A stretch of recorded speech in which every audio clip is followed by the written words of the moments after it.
Welcome to SkyeTeam's People First with Morag Barrett. So welcome to the latest episode of People First, where we explore the leadership journey that has brought our guest from where she was to where she is, and we'll take her to where she's going. And my guest this week is Alaina Love, who is the CEO of Purpose Linked Consulting and the co-author of The Purpose Linked Organization, How Passionate Leaders Inspire Winning Teams and Great Results. Alaina describes herself as a recovering HR executive, an executive coach, a global speaker, and a leadership expert. And she's passionate about everything to do with passion. And her passion archetypes, and we'll learn more about archetypes, are builder, transformer, and healer, which is most apt. And I'm also honored to call Alaina a friend and a fellow member of the Marshall Goldsmith 100 Coaches. So Alaina, welcome to People First. Thank you so much. It's such a pleasure to be with you today. Oh, this is going to be such an interesting conversation because your journey has been windy and windier than many. But as with every episode, I always start with the origin story. So when you flash back to when you were a young girl, you're in elementary school, the teacher comes up and says, Alaina, what do you want to be when you grow up? What was your answer? I wanted to be a doctor. That was my answer. I remember in grade school reading this book about Elizabeth Blackwell, who was the first woman doctor, and just falling in love with her story. And since I've read, someone's written another book about her and her life and how her journey came to be. But I remember reading about it and thinking to myself, I want to be that. I can do that. And so that's where I began my journey. And it's sort of stayed on a path of healing, but not in quite the way I expected when I was 7 years old. Okay, so medicine and being a doctor, that's a broad spectrum in and of itself. So what flavor of doctor did you want to be? And what flavor of doctor do you end up being at the beginning of your career?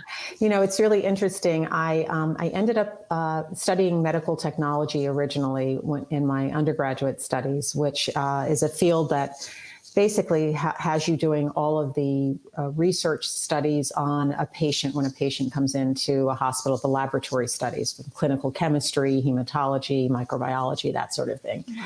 Wow. And that was great preparation. It led me to getting into Tufts University School of Medicine up in Boston, and I went to med school there. And while I was in school, my initial thoughts were, I think I really like hematology because I loved solving problems. I didn't know whether I wanted to do that, oncology, forensics, but it was sort of all that investigative, interesting forms of medicine for me that were, I thought, fascinating. And I thought, I'm not quite sure what this is going to turn out to be, but I'm just going to go on this ride and explore all of these fields of medicine as I'm a student and start to figure it out. But I knew that I deeply loved the connection with patients. So it was going to have to be a field where I felt like I had daily, close patient interaction. And it wasn't just, it was definitely for me, wasn't surgery. I wasn't going to be a body and fender person, go in and fix something and I'm done. I needed longer term connection. But during my first year of medical school, my sister passed away. And that happened in the spring of my first year. And I came home from medical school that summer. And the day after I got home from medical school, my mother died. So I ended up with these two enormous losses in the span of 4 months. And my mother had a business, a garment manufacturing business. She owned a factory. She was making men's coats and jackets and had started off as a sewing machine operator. That's what she did to put me through school, as a kid, to put food on the table. And eventually she ended up partnering with the person who owned the business and then bought him out and owned it herself. So I woke up one day with the loss of my sister and mother, a mortgage to pay, 50 employees, all of whom were looking at me wondering if they were going to have a next paycheck coming. Wow. And a decision to make about what I was going to do. So I took a leave of absence from medical school, to run this business, about which I knew absolutely nothing. Absolutely nothing. I wasn't even allowed to have a summer job working for my mom at the factory. She used to tell me it was no place for a lady, and I was not allowed to work there. And boy, was she right. I learned. But the important part of that experience was that out of that tragedy, I learned that there was something other than science that I was good at, and I learned that I was very interested in business. Because when you have a business like that, every mistake you make, you see at the end of the week in your payroll, in your income.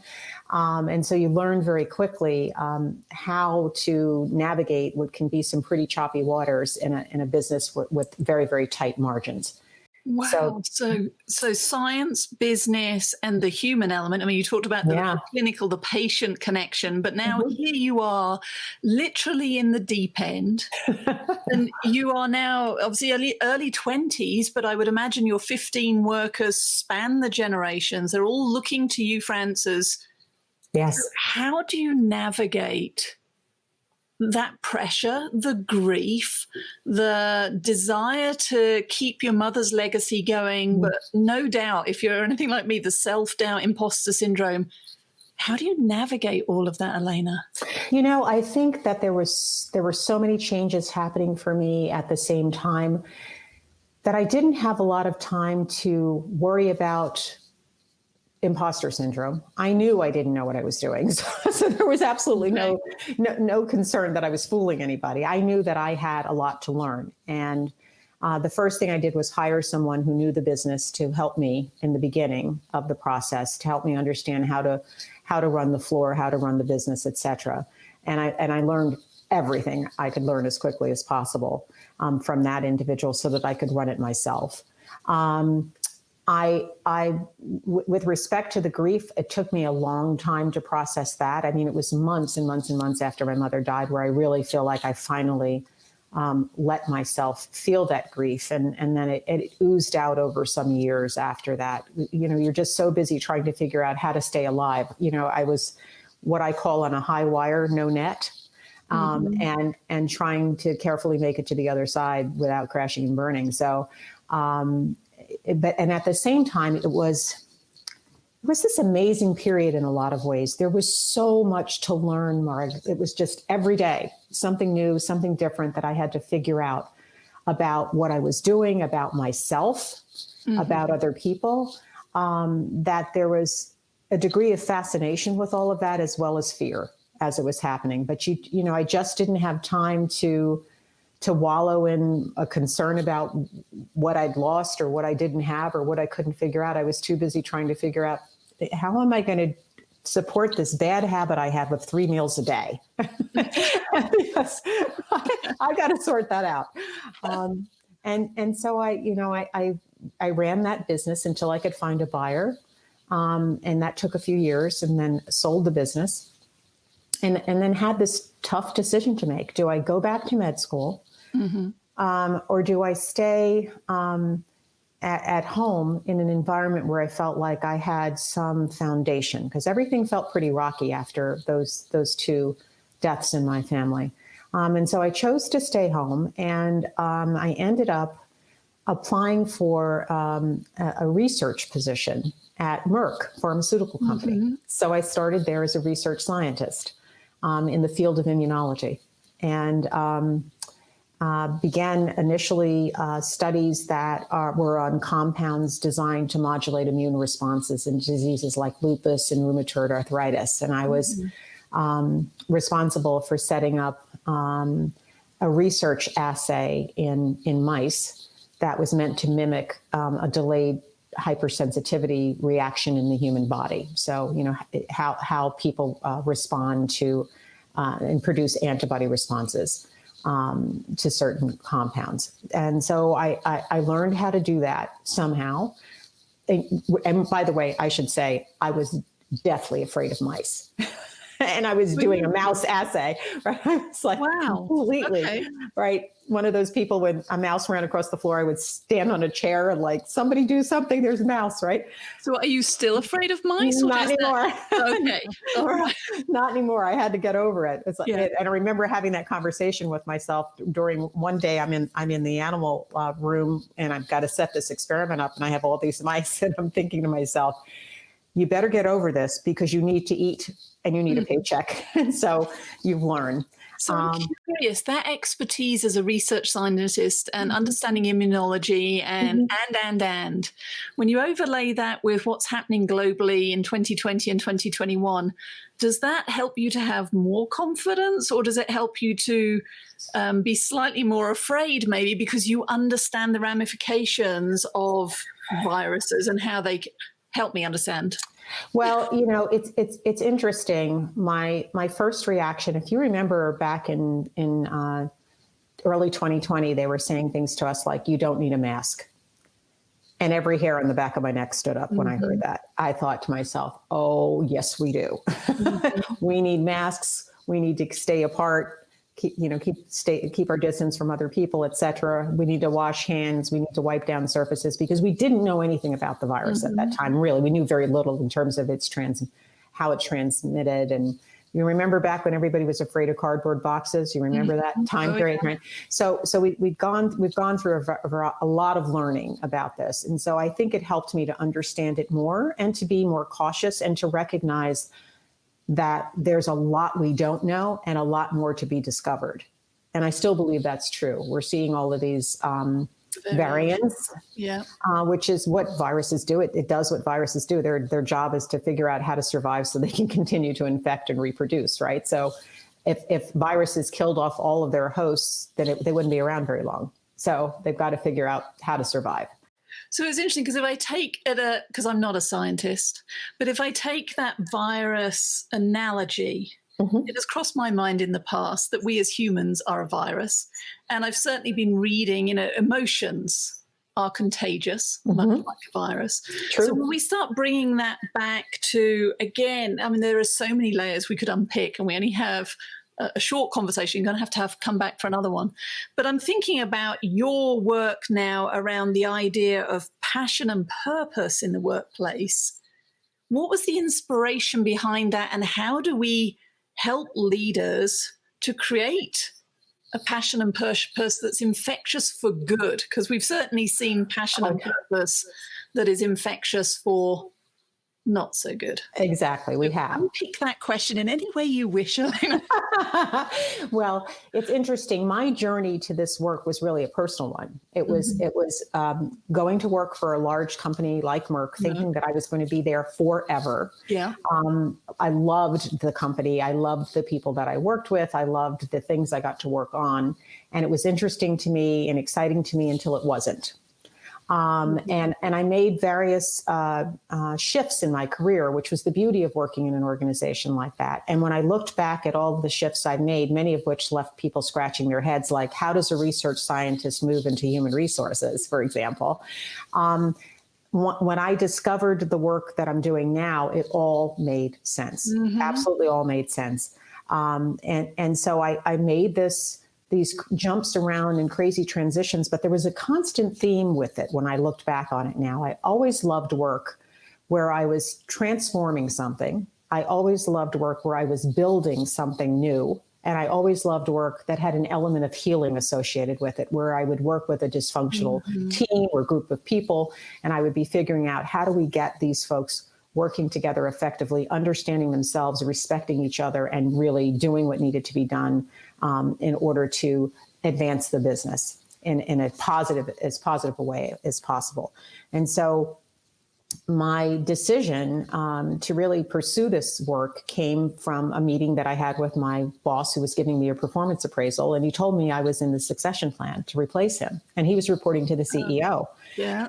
And so that was a pretty heady experience. I was the only woman in that function, in the HR function, ever to have reached that level. And I was the only person of color. So I felt like I had a lot of people counting on me to be successful so that they could follow in my footsteps.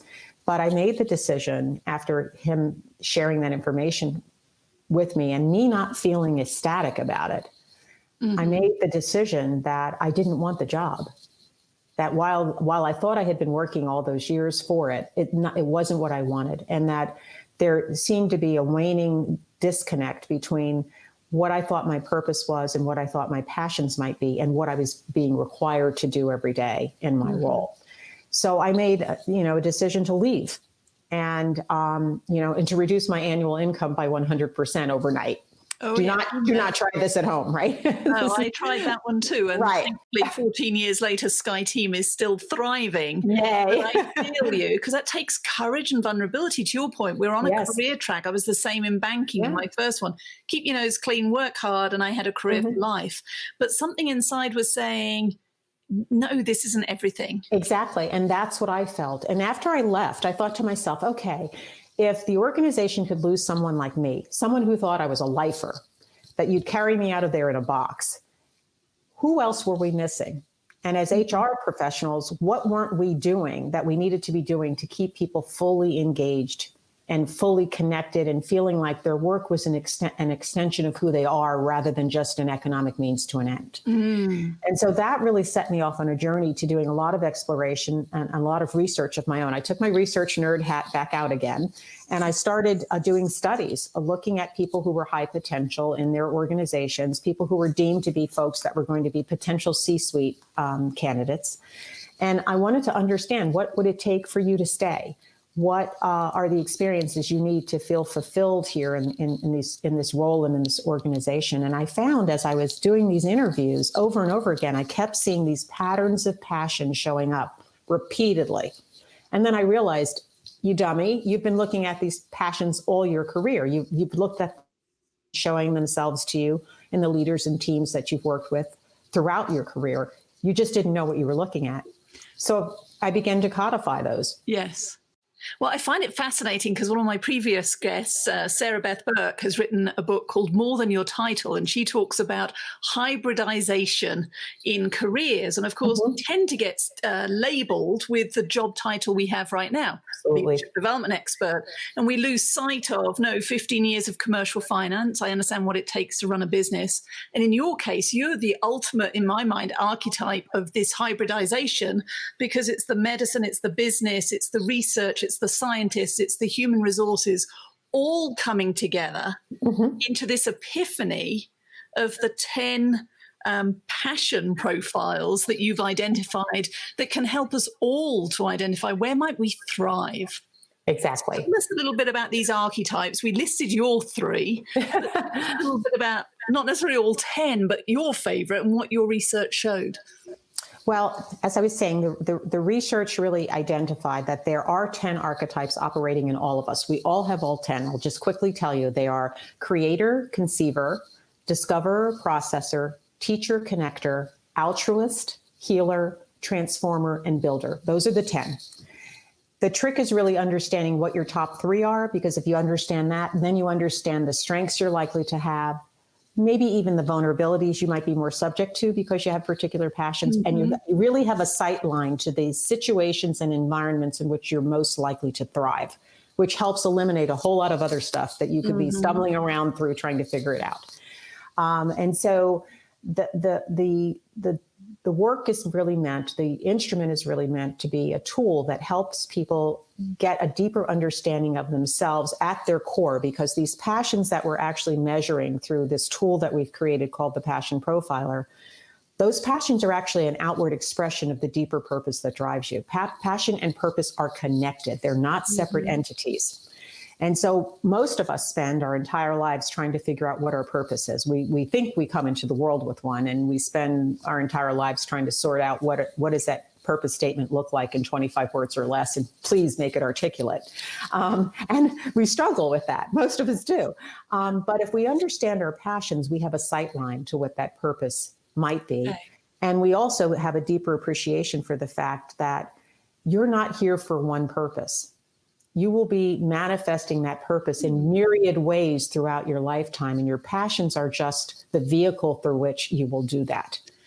So if our purposes evolve, do our passions and our top 3 change based on life stage what we're doing, or are those those are consistent. What we found through our research is that you tend to keep your top three.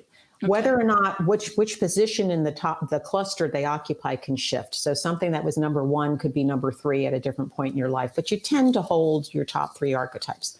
What I'm saying by saying your passion isn't one thing, by that I mean the ways in which you'll express it will be different. As I look at my top three archetypes, I know that healer is really in charge for me. I'm a builder, transformer, healer, but healer's totally in charge. And so let's look at that for a second. If I look at how I've been a healer, I started out as a medical technologist. I then went into medicine, studying to be a doctor. I then came into research in a pharmaceutical business, trying to find cures for diseases. Mm-hmm. That's healing. Then I made the shift into HR. People said, now that has nothing to do with healing. But that's not true. It did. It had everything to do with healing, healing dysfunctional organizations, dysfunctional teams, et cetera. So that was healing work again. As I've transferred my focus into the work that I'm doing now in my practice as a leadership expert and a coach, I'm doing exactly the same thing. It's healing work. All of this work, the creation of this tool, everything has been about healing. So in your work as a leadership development expert and a coach, I am guessing that you are regularly asked, well, first, can you help fix me? And in being broken, is there a wrong answer as to which of the 10 archetypes are important? So again, a multi-part question. Okay, for which I don't apologize. Let me answer the second part first, and hopefully that'll get us to the first part. There is no wrong passion to have. Okay. They're your passions. Yeah. And the most important thing to do is own them. Mm-hmm. And stop looking at the things that you feel like you score low in and thinking that you have to fix them, because it's equivalent to trying to change your eye color. You can put contact lenses in, but your eye color is going to be the same when you take them out. It's what you're born with, and your passions are what you're born with. So the objective here is to celebrate them and to figure out what are the ways I can express them, both in my personal life and in my professional life, so that I have this constant level of fulfillment that I'm getting out of each and every day. Mm-hmm. And so I really do look at it that way. And the can you fix me part, I don't know that I look at people as broken. I look at people as being on the journey that they're on. And as they're making this journey, sometimes we hit some stumbling blocks, sometimes we hit some learning opportunities, and we try to sort our way through that and benefit from it so that we can evolve as we're progressing through this thing we call life.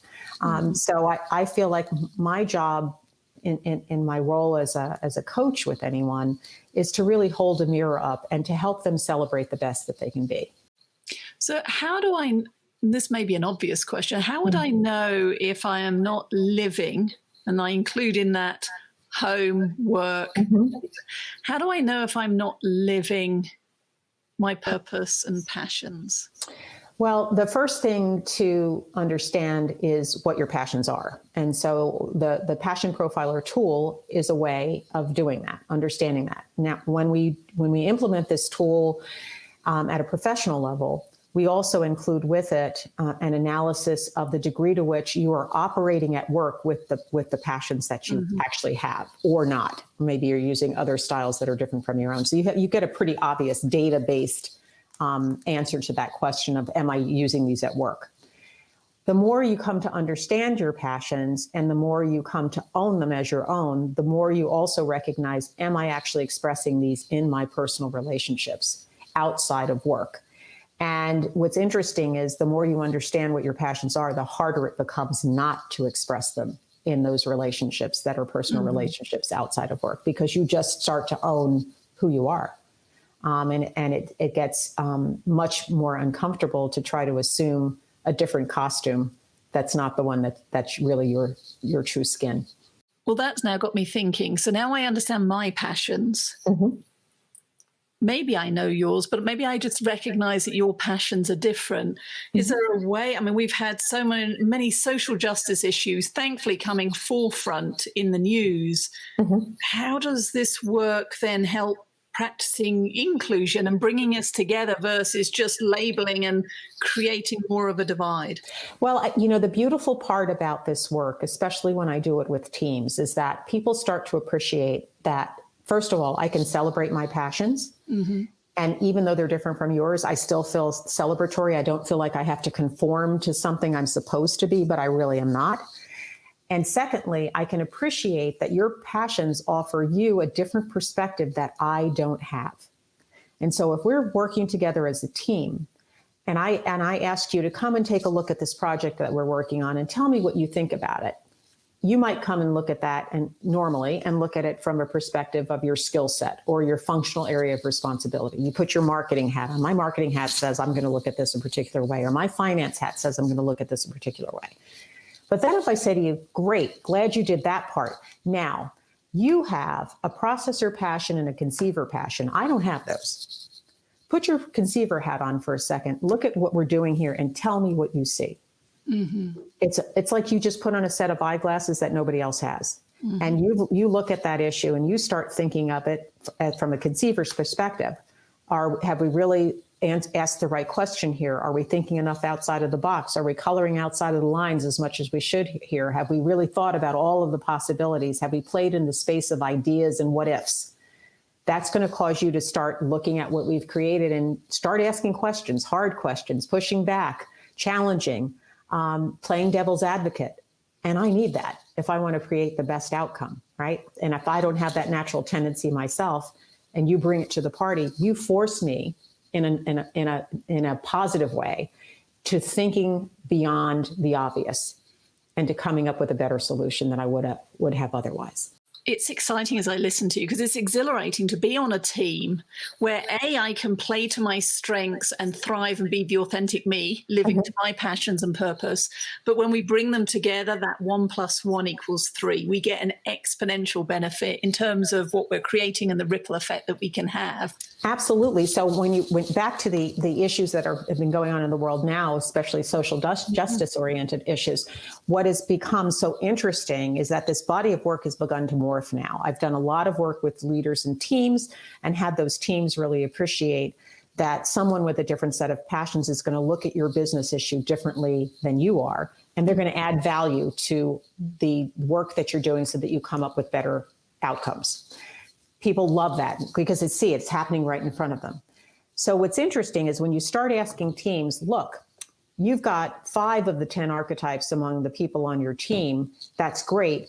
Go find those other ones that you don't have out there among other people that are not on this particular work group that you're in right now and get their perspectives. You start teaching them to practice inclusion because I wouldn't ordinarily ask those people for their opinion because they're not in my functional area of expertise. So I don't really need them. Now I recognize, oh, wait, I do, because they have passions I don't have. I don't care if we're in different skill areas. Their passions alone are going to offer value to this. I had an interesting situation about a year ago working with a team, and one of the leaders, there was a leadership team, and one of the leaders on the team was forced to go because they had an absence of a passion in their work group to another team to source a person. The person that he sourced was the only person on the entire team who had a creator archetype. He asked her to come and look at what they were doing. She came in the first 5 minutes, she listed, 10 things that they hadn't thought of. They were shocked, literally jaws, dropping, shocked.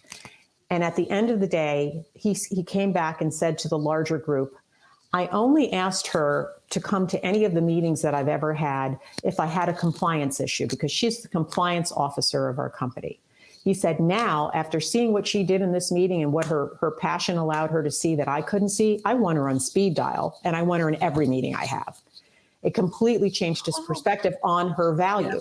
And so when we think about this around social justice issues and we talk to people about practicing diversity and practicing inclusion and so forth, without tools to do it, it gets hard to get people to start thinking differently. But when we use this as a vehicle for it, you naturally are going to find people who look different than you, who have different backgrounds than you, who have different life experiences than you. And all of those, including their passions, start to add value to what you're trying to accomplish because you start to listen. Because you're looking for the differences in order to leverage them, as opposed to looking for them in order to point them out. Yes. And again, increase that distance. Yes. So as you apply passion and purpose to your work, as you continue your journey, where is that leading you in the near future? Well, I think in the short term, a lot more of my work has moved in the direction of expanding understanding around differences. And in ways that I didn't expect when I first began this work, but it really is a natural vehicle for it, and so needed right now. And I also think that organizations, because of what we've seen transpire over the last year or so, and even before that, leaders and organizations are starting to realize that they have responsibility for addressing this within their own organizations. Large, massive organizational structures are able to affect huge changes in our world and in our culture. And this is definitely a challenge I hope leaders will continue to pay attention to and take on. And I think that this work can be part of the solution that helps them understand what are some tools that they can use to actually practice this notion of inclusion rather than just talk about it. Because you can measure things till the cows come home, but if people don't have tools where they can comfortably practice without blame, without finger pointing, without making people feel uncomfortable, then you don't affect much change. So I think this can be a vehicle for it. This has been inspiring, Alaina. So for people listening or watching the video who are now thinking, okay, I want to take the first step, how can they learn more about you, the work that you're doing and the research and what it's showing? Well, our website is a good place to start, and that's thepurposelink.com. I've written a book called The Purpose Linked Organization. You can find that on Amazon quite easily. McGraw-Hill is the publisher. And obviously reaching out to us at info@thepurposelink.com. We are happy to answer any questions, to give you some insights about the work and about how it can apply to you personally and professionally. Well, Alaina, I appreciate the generosity in sharing your journey and also the insights. It's exciting. I'll make sure all of that contact information is included in the show notes around this episode. So thank you again for joining us on People First. It was my pleasure. It was a delight. I'm so glad to see you doing this work, and continue and do well. Thank you so much for joining Morag today. If you enjoyed the show, please like and subscribe so you don't miss a thing. If you learned something worth sharing, share it. Cultivate your relationships today when you don't need anything before you need something. Be sure to follow SkyeTeam and Morag on LinkedIn, Facebook, Twitter, and Instagram. And if you have any ideas about topics we should tackle, interviews we should do, or if you yourself would like to be on the show, drop us a line at info@skyeteam.com. That's SKYE team.com. Thanks again for joining us today, and remember, business is personal and relationships matter. We are your allies.